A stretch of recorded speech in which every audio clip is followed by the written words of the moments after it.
Good afternoon, guys, and happy Easter. I hope you all have had a wonderful day and a fabulous weekend.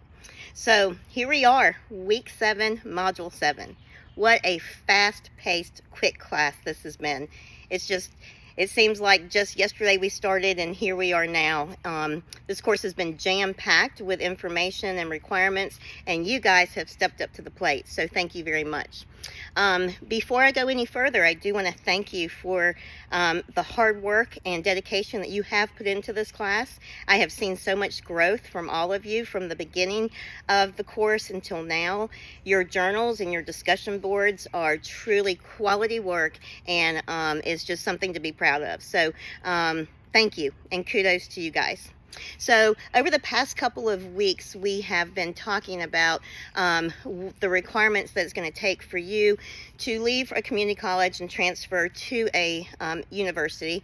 We've looked at the Praxis core exam, which of course is going to be a requirement into many of our educational universities and departments. And so we focused on reading, math, and writing. And so now, once we've looked at those, I want us to take us and start looking at the North Carolina teaching standards. So the North Carolina teaching standards are what truly guides a teacher. That, along with the standard course of study, which is your subject matter, these teaching standards actually kind of show you what a good classroom should embody. This is actually these standards. These 5 standards are actually what you as an educator will be rated on from your administrator as you serve as a teacher in any North Carolina public school. There are 5 standards, as I mentioned. Actually, there are 6. The 6th standard is actually a result of your classroom performance. So obviously that is not something that we can prepare you for or talk about. But within the standards, you can be rated anywhere from developing to distinguished. And that's, of course, there's a continuum there. And within each of those descriptors, there are certain requirements that you must meet in order to grow and to reach that level. So you're going to learn all about those. That's really important.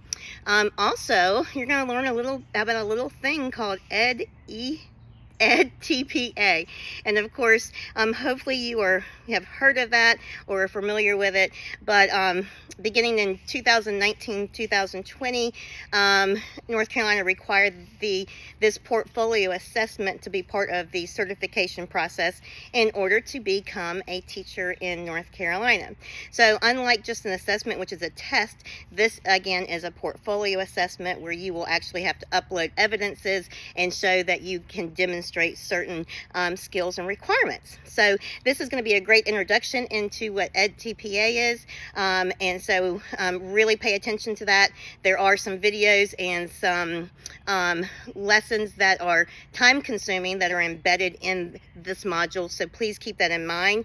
I've also giving you resources if you are interested in being a birth through kindergarten certified teacher or a kindergarten through 12th grade certified teacher. I have given you information about that, some resources that you can also delve into that can help you with this preparation moving forward.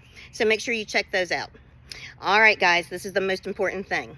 For one of your last assignments, you're going to have to interview a teacher that has recently taken or have participated recently with EdTPA. So again, you're going to need to reach out there and see if you can find a beginning teacher, someone since 2019-2020, since they became a certified teacher in North Carolina. We need to find that teacher because part of your last requirement is you're going to be interviewing them because we want to get their perception of what it's like to go through this process. All right, so again, hear me. Hopefully you're listening to this video and not just skipping over it and delving into the module, because this is important. Please make sure that you are finding a teacher. You need to find a teacher that has recently, since 2019-2020, when this was a requirement, participated with EdTPA and had to use this for their certification. So there's more information about that in the module, and so make sure you check that out. All right, guys, have a great week, and we'll chat soon. Bye.